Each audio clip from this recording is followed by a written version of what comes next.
কি কি বিষয় নিয়ে অহংকার হয় একটু আইডেন্টিফাই করার চেষ্টা করছি ওলামায়ে কেরামের দোয়া নিয়ে। অহংকার হয় জায়গা জমিনের, আর একটু আসতে বলো, জায়গা জমিন নিয়ে অহংকার করার একটা সুযোগ আছে। অহংকার হয় ব্যাংক ব্যালেন্স নিয়ে, টাকা পয়সা নিয়ে। অহংকার হয় বাড়ি গাড়ি নিয়ে। অহংকার হয় স্বর্ণ নিয়ে। অহংকার হয় কাপড় চোপড় নিয়ে। অহংকার হয় দামি দামি মোবাইল নিয়ে। অহংকার হয় স্বর্ণ নিয়ে। অহংকার হয় চেহারা নিয়ে। অহংকার হয় জ্ঞান নিয়ে। অহংকার হয় জ্ঞান নিয়ে। জোরে বলেন না। অহংকার হয় আওয়াজ নিয়ে। অহংকার হয় যোগ্যতা নিয়ে। এবার সব অহংকার কে করছে? অহংকার কে করছে? গরু, ছাগল না মানুষ? জোরে বলেন। এবার মানুষ এটার যদি জান না থাকে অহংকার করার সুযোগ, মানুষ এটার যদি দুই চোখ না থাকে অহংকার করার সুযোগ, মানুষ এটার যদি দুই হাত না থাকে অহংকার করার সুযোগ, মানুষ এটার যদি দুই কান না থাকে অহংকার শোনার সুযোগ, মানুষ এটার যদি বলার মুখ না থাকে অহংকার বলার সুযোগ, মানুষ এটার দুই হাত না থাকলে অহংকার হাত লেড়ে দেখানোর সুযোগ, মানুষ এটার দুই পা না থাকলে লাথি মেরে অহংকার দেখানোর সুযোগ। এবার আওয়াজ দিয়ে বলুন, আমাদের হাত পা চোখ কান আছে না নাই? এগুলা কি আমরা পেয়েছি না আল্লাহ দিয়েছেন? চোখ দিয়েছেন কে? হাত দিয়েছেন কে? পা দিয়েছেন কে? এক কথায় বডি দিয়েছেন কে? সে বডি চলার জন্য রু দিয়েছেন কে? চোখ দিয়েছেন। চোখ থাকলে দেখা হয় না, চোখের মধ্যে আল্লাহর দয়া আলো থাকতে হয়। বলেন সুবহানাল্লাহ। তাহলে আমি মানুষটা যে অহংকার করছি, যে অহংকার আল্লাহ পছন্দ করে না, তো যে বডি নিয়ে করছি এই বডির আপ টু বটম সবকিছু তো মওলার দান, মওলার দান, মওলার দান। আমি ভিক্ষুককে দান করেছেন, উনি দাতা, আমি নেনেওয়ালা। সুতরাং এগুলো আমাদের কাছে আমানত দিয়েছেন, মালিক বানাই দেয় নাই। তাই তো আমার হাত আমার বিপক্ষে, আপনার হাত আপনার বিপক্ষে, আমার জবান আমার বিপক্ষে, আপনার জবান আপনার বিপক্ষে, আপনার শরীর আপনার বিপক্ষে, আমার শরীর আমার বিপক্ষে। কাল হাসরের ময়দানে পাই টু পাই আল্লাহর দরবারে আমাদের বিপক্ষে সাক্ষী দিবে। কারণ এগুলো আমাদের একটাও না, সব আল্লাহর দান, আমানত দিয়েছে। যার যার হাত তার কাটার অধিকার আছে যদি মালিক হয়। কিন্তু উলামায়ে কেরামকে জিজ্ঞেস করেন, অন্যায়ভাবে কেউ নিজের হাত কাটার অধিকার নেই, এক ফোঁটা রক্ত ফেলার অধিকার নেই। এবার সে জিজ্ঞেস করছে, আমার হাত আমি কাটবো, আপনি কে বলা? তখন উলামায়ে কেরাম বলে, বাবা, ভাই, বোন, তুমি বুঝোনি, হাত এটা তোমাকে আল্লাহ আমানত দিয়েছেন হাতে কাজ করার জন্য, মালিক বানাই দেয় নাই। তাহলে এবার বলেন, অহংকারকারী আমরা, আমাদের যে শরীর, এই পুরা শরীরটা হচ্ছে আল্লাহর দেওয়া আমানত। একটু সবাই মিলে বলেন তো, আল্লাহর দেওয়া। সবাই বলেন, আল্লাহর দেওয়া। আর আমানতের জিনিস ফেরত দিতে হয়। রাখতে দেওয়া জিনিস একদিন একদিন ফেরত দিতে হয়। ওই হাসরের ময়দানে আল্লাহ পাক বলবে, দেখার জন্য চোখ দিয়েছি, চোখের কাজ ফেরত দে। শোনার জন্য কান দিয়েছি, কানের হিসাব বুঝাই দে। চলার জন্য হাত দিয়েছি, হাতের কাজ বুঝাই দে। চলার জন্য পা দিয়েছি, পায়ের হিসাবটা বুঝাই দে। এবার বলি, সাকসেস কে, ফেল কে? এক কথাই বুঝুন, যিনি রবের দেওয়া আমানতকে আমানত হিসেবে ব্যবহার করে রবকে খুশি করে দুনিয়ার থেকে বিদায় নিতে পেরেছে, তারাই হচ্ছে সত্যিকার সফল। দুনিয়াও তাদের জন্য নিয়ামত, পরকালেও তাদের জন্য আনন্দের নিয়ামত রয়েছে। আল্লাহ আমাদের সবাইকে সেই নিয়ামত বুঝে শুনে অর্জন করে নেওয়ার তৌফিক দান করুন। সবাই মিলে একবার দরুদ শরীফ পড়েন, আল্লাহুম্মা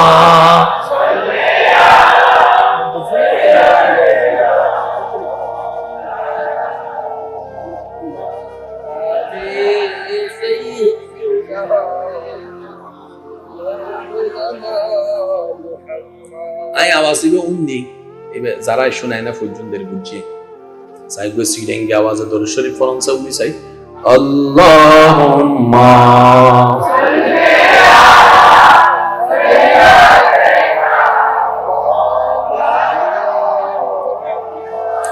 ওয়া আলা আলি সাইয়্যিদিনা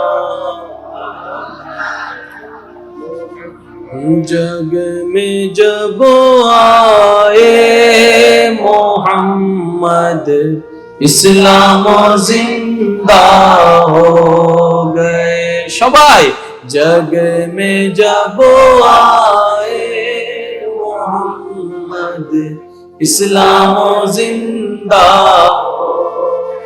भूतों ने सब कलमा पढ़ा काफिर मुसलमान हो गए जग में जब आए मोहम्मद इस्लाम जिंदा गए जग में जब आए मोहम्मद इस्लाम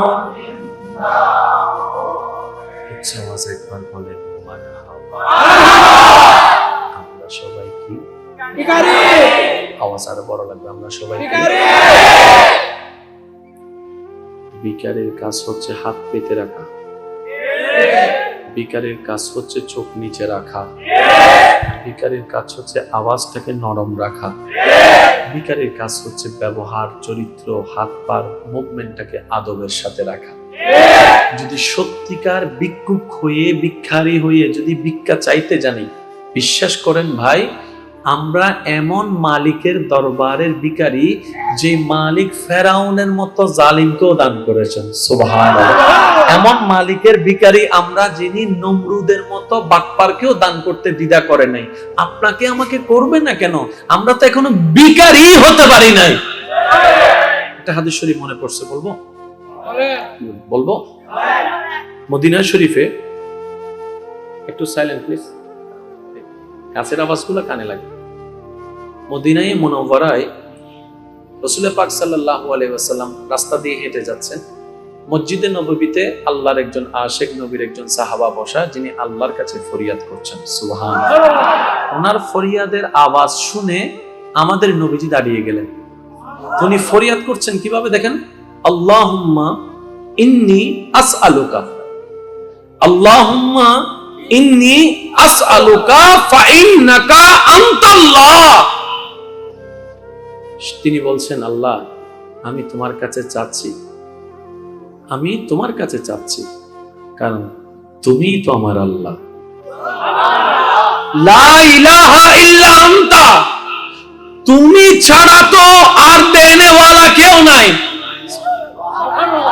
আল্লাহুম্মা ইন্নী আসআলুকা ফাইন্নাকা আনতাল্লাহ মওলা তুমি ছাড়া তো আর কেউ নাই আমার আর তো কেউ নাই তোমার কাছে না চাইলে কার কাছে চাইবো তোমাকে না বললে কাকে বলবো তোমাকে দুঃখ না শোনাইলে কাকে শোনাবো তোমাকে ফরিয়াদি না বললে কাকে বলবো তুমি ছাড়া তো কেউ নাই বলার ধরন শব্দের চয়ন সবকিছু এত মাধুর্যময় ছিল দিল থেকে বলা ছিল ওনার আওয়াজটা শুনে আমাদের নবী রাহমাতুল লিল আলামিন অন্যদেরকে দেখে বললেন এ আমার সাহাবারা শোনো ও এমন ভাবে আল্লাহকে ডাক দিয়েছে আল্লাহ থেকে চেয়েছে এখন সে যা চাইবে আল্লাহ তাকে তাই দান করবে মনে রাখবেন আমাদের চাওয়ার উপর নির্ভর করে আমাদের পাওয়া আবার কথাটা বলার চেষ্টা করছি আমাদের চাওয়ার উপর নির্ভর করে আমাদের পাওয়া কারণ আমরা কি এই তো মাশাআল্লাহ আমরা কি ভিখারি এবার একটা মজার বিষয় দেখেন কাউকে যদি ভিক্ষুক বলে কেউ যদি কাউকে ভিক্ষুক বলে তার ইনসাল্ট লাগে ইগোতে আঘাত হয় কেউ কাউকে যদি ফকির ডাকে তার মেজাজ গরম হয়ে যায় কেউ কাউকে যদি ভিখারি ডাকে তার মাথার সেন্টিমেন্ট খারাপ হয়ে যায় ডাইরেক্ট গরম হয়ে যায় আমার কিছু না থাকতে পারে তারপর ভিখারি বললি কেন আমারে ভিক্ষুক বললি কেন অথচ আমি এই ভিখারি শব্দটা এখন অনেকবার ব্যবহার করে ফেলেছি একজন টাকাওয়ালার চেহারাও মলিন হয় নাই একজন শিক্ষিত মানুষের চেহারাও মলিন হয় নাই একজন সার্টিফিকেট ওয়ালাও রাগ করে নাই একজন মুরব্বিও বদদুয়া দেয় নাই কিরে চেহারা এমন কেন বলে যে ভিখারি এমনি শুনলে রাগ হয়ে যায় মন খারাপ হয়ে যায় এমন একটা দরবার আছে যে দরবারে ভিখারি হতে পারাটাই ভাগ্যবানের ব্যাপার সুবহানাল্লাহ মওলার দরবারে ভিখারি বললেও তো একটা শান লাগে ইস, যদি মওলা একটু কবুল করতো, আমাদেরকে ভিক্ষুক বানাই কবুল করতো, এটাই তো বড় সার্টিফিকেট হয়ে গেল। হৃদয়ের জানালাটা খুলে দাও না, হৃদয়ের খুলে দাও না, প্রভুর প্রেমে মন সাড়া দাও না। সবাই হৃদয়ের না, প্রভুর প্রেমে। উচ্চ আওয়াজ একবার বলেন আলহামদুলিল্লাহ। আমরা সবাই কি হয় না? আমরা সবাই কি? আল্লাহ আমাদের সবাইকে ভিখারি হিসেবে কবুল করুন, আজীবন ভিক্ষুক থাকার তৌফিক দান করুন। রবের কাছে শুধু একটা জিনিস চাইবেন, যতগুলো দোয়া করবেন, এটা আমার একটা আবদার। আল্লাহ যতবার ঝুঁকাও আমাকে, তোমার কাছে ঝুঁকাইও। আল্লাহ যতবার আমাকে ঝুঁকাবা, তোমার কাছে ঝুঁকাইও। আল্লাহ দুনিয়ার কাছে আমাকে ঝুঁকাইও, আল্লাহ দুনিয়ার কাছে আমাকে ঝুঁকাইও না। আল্লাহ আমি তোমার কাছে ঝুঁকতে ইজ্জত মনে করি। আল্লাহ আমি তোমার কাছে ঝুঁকতে প্রাউড ফিল মনে করি, আত্মসম্মান মনে করি। দুনিয়ার নিয়মটা একটু দেখেন, যার সামনে যে কোনো উপায়ে যদি আমরা একবার ঝুঁকে যাই, তার সামনে কখনো আর মাথা তুলে দাঁড়ানোর সুযোগ হয় না, চোখে চোখ রেখে কথা বলার আর সাহস হয় না।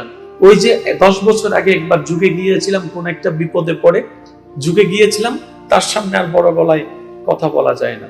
কিন্তু রবের দরবারটা দেখেন, এমন একটা মহান দরবার, যে যত সিজদার মাধ্যমে ঝুঁকতে থাকে, তার মাথা তত উঁচু হতেই থাকে, সম্মান তত বাড়তেই থাকে।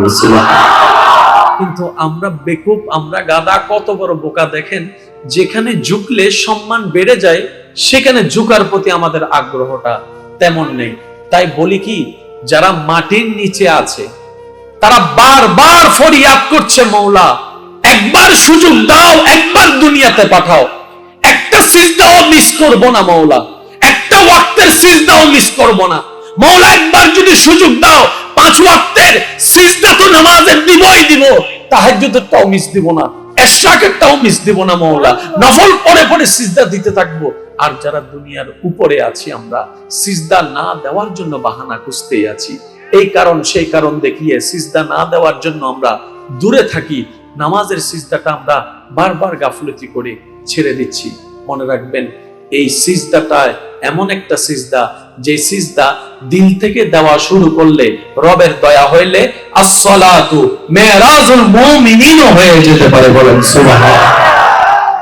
আল্লাহ আমাদের সবাইকে আপন আপন জায়গা থেকে সর্ব কাজকে সামনে রেখে, সর্ব কাজের ভিতরে 5 ওয়াক্ত নামাজের সাথে বন্ধুত্ব করার তৌফিক দান। আর একটু আস্তে করে বলেন, সর্বোচ্চ চেষ্টা করব মসজিদে গিয়ে নামাজ পড়তে। যদি কোনো কারণে সেটা পসিবল নাও হয়, আপন আপন জায়গায় যেখানে ওয়াক্ত হয়, সেখানে যেন আমরা নামাজ পড়তে পারি। আল্লাহ তাআলা আমাদের সবাইকে দয়া করে সেই তৌফিক দান করুন। বন্ধুত্ব করব নামাজের সাথে, বন্ধুত্ব করব আল্লাহ এবং নবীর প্রেমিকের সাথে, বন্ধুত্ব করব আদব ওয়ালার সাথে, বন্ধুত্ব করব ভদ্র যারা, তাদের সাথে। বলেন না সুবহানাল্লাহ। এবার আসেন, ভিখারি নম্র হতে হয়। বলেন, ভিখারি কি হতে হয়? নম্র হতে হয়। এই কথায় কোনো দ্বিমত? এবার আল্লাহকে যখন জিজ্ঞেস করা হচ্ছে, ও আল্লাহ, সবাই তো তোমার বান্দা নিজেকে দাবি করছে, তুমি তো একবার বলো তোমার বান্দা কারা। এবার রব্বে করিম কোরআনে বলে, ওয়া ইবাদুর রহমান আল্লাযিনা ইয়ামশুনা আলাল আরদি হাওনান, আমার বান্দা তো তারা যারা পৃথিবীতে অনেক অহংকার করার নিয়ামত পাওয়ার পরও অহংকার করে না, নম্র হয়ে চলে, ভদ্র হয়ে চলে, আদব নিয়ে চলে। সুবহানাল্লাহ। তারাই তো আমি রবের বান্দা। বলেন না সুবহানাল্লাহ। এবার একটা কথা বলেন, এই সমস্ত গুণ আমাদের ভিতরে, জোরে বলেন না, নম্র ভদ্রতা, এগুলো আমাদের কাছে ডাক্তারের কাছে, এই জোরে বলেন ডাক্তারের কাছে, ইঞ্জিনিয়ারের কাছে, আলেম ওলামা ইমাম সাহেবের কাছে, বক্তার কাছে, মুরব্বীর কাছে, দাদার কাছে, জোরে বলেন দাদার কাছে, নানার কাছে, চাচার কাছে, মার কাছে, বউয়ের কাছে, বোনের কাছে, খালার কাছে, ওলির কাছে, ওলির কাছে, সাহাবার কাছে, আহলে বাইতের কাছে, নবীদের কাছে, রাসূলদের কাছে। সেজন্যই ওনারাই আল্লাহর বান্দা। আরেকটু জোরে বলা লাগবে, ওনারা আল্লাহর বান্দা, সচ্চা আল্লাহর বান্দা ওনারা। আমরা তো বান্দা হওয়ার চেষ্টায় আছি। মাইন্ড করেন না, কষ্ট না হয় না, কথা হইল না। আর আই যুগীয় মুসলমান হইন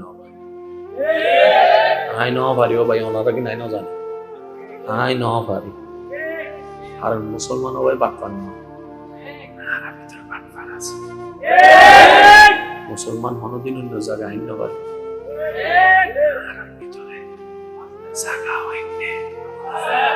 রাস্তাগুলিকা হতা হইতে লাগবে। আর কেন জোর হন না, মুসলমান কোনদিন যৌতুকুল্লাই বউ ফিরিন পারে না, আনার ভিতর বউ ফিরেন নে। মুসলমান কোনদিন মুরব্বিল্লা বিয়াদবি করিন না পারে না, আনার ভিতর জোর হন না। মুসলমান কোনদিন অন্যের ইজ্জত আঘাত দিন না পারে না, আনার ভিতর অন্যের ইজ্জত টানাটানি করেন নে। সুতরাং আর একটু পরিপূর্ণ মুসলমান অন্য হওয়ারই এতাল্লাই আগে নিজে মুসলমান হন করিব। কি হন ওনারা এবেলা কেন সিডিং এ ডাইরেক্ট মানন, নিজে বাঁচিলে ওয়া পাঁচজন সিডিং এ আছে দিন হ না। আর কিন্তু রোহিঙ্গা বইতে কি অন্য পারেন, নিজে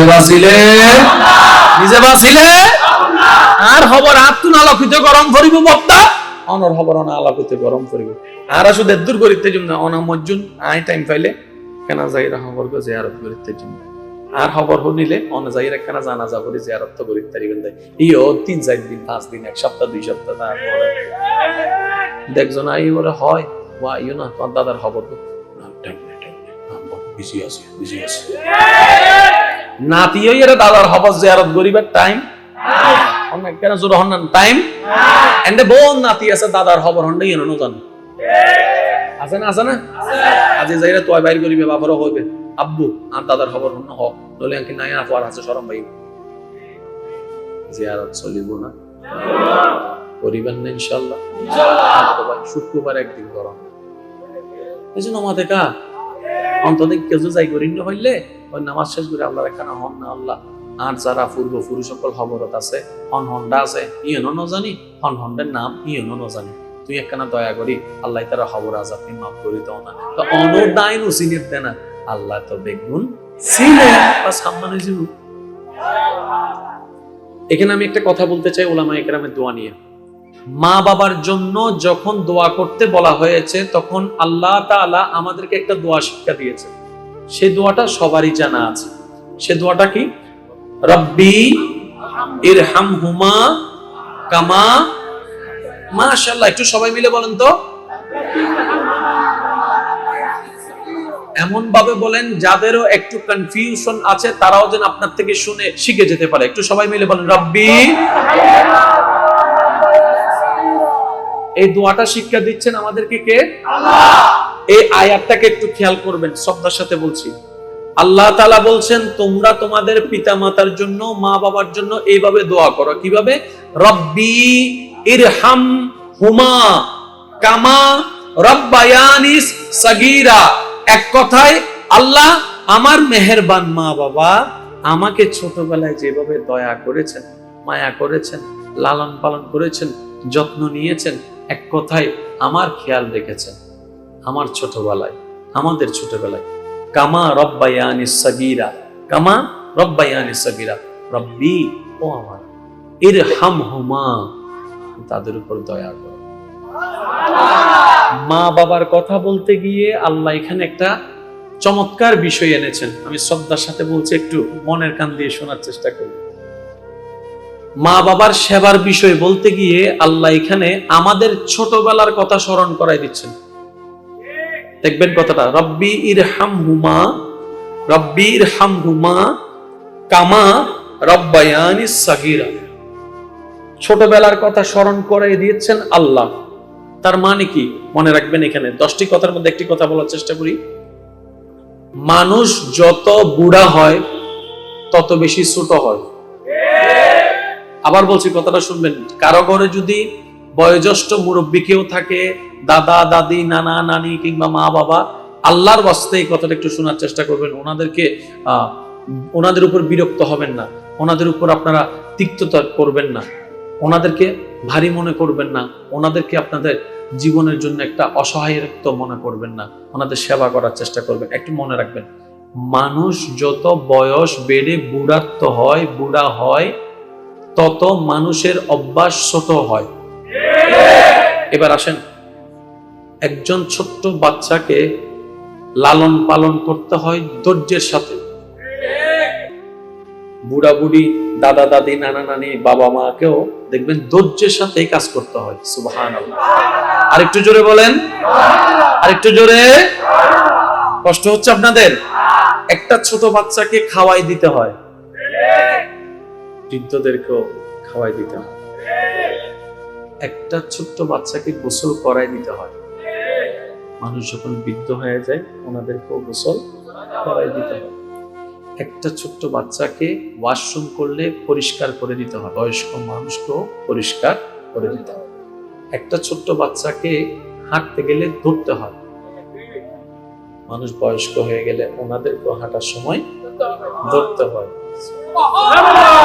ছোট বাচ্চাদেরকে কোলে নিতে হয়, বয়স্ক হয়ে গেলে ওনাদেরকেও কোলে নিতে হয়।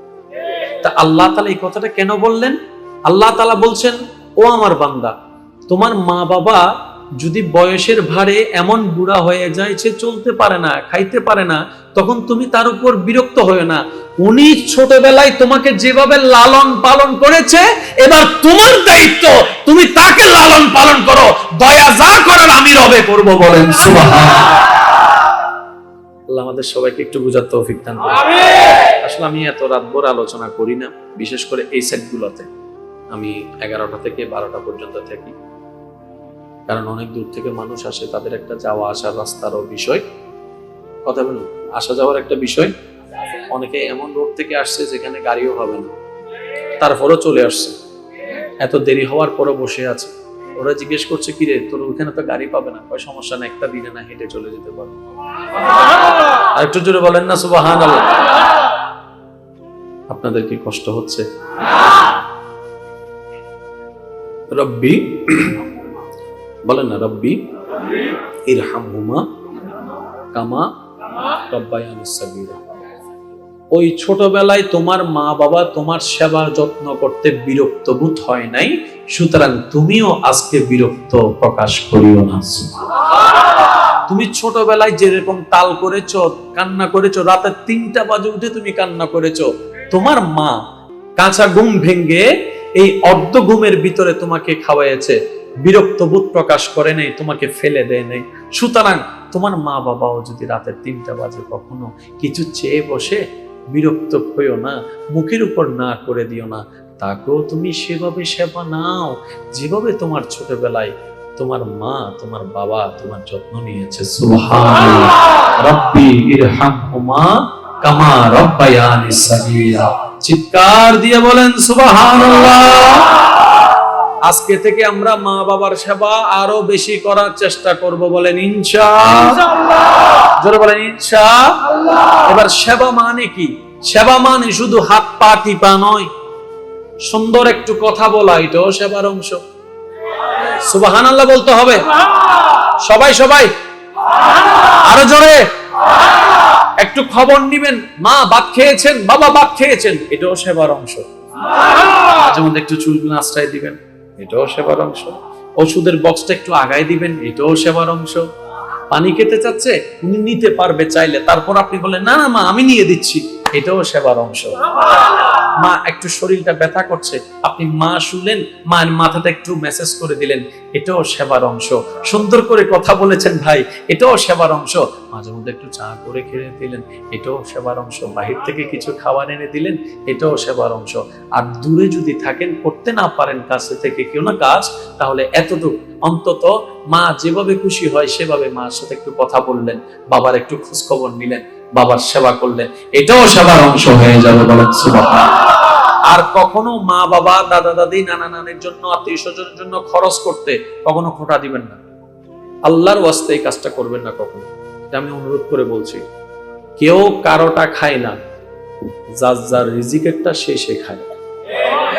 সুবহানাল্লাহ জোরে বলা যাবে? দেখি সবাই মিলে উচ্চ আওয়াজে বলেন তো সুবহানাল্লাহ। কেউ কারোটা খায়, সবাই আপন আপন রবেরটা খাইছে। আপনার পকেট এখন যত টাকা আছে সব টাকা আপনার নয়, এখানে অনেকের রিজিক আছে আপনার পকেটে, আছে না নাই? এই টাকা আপনার পকেটে কেন? অন্যদের খাবারের ব্যবস্থা করতে আল্লাহ আপনাকে সেই তৌফিক, শক্তি, সুযোগের ব্যবস্থা করে দিয়েছে। সেজন্য কখনো খোটা দেওয়া যাবে। আল্লাহ আমাদেরকে একটু বুঝার তৌফিক দান করুন। এবার আমি কথা শেষের দিকে নিয়ে আসছি, আপনাদের বিরক্তের কারণ হব না, কষ্টের কারণ হব না। এবার কথাগুলো একটু মনোযোগ দিয়ে শ্রবণ করার চেষ্টা করবেন। আল্লাহ বুঝার তৌফিক দান করুন। আমরা সবাই চাই কাকে?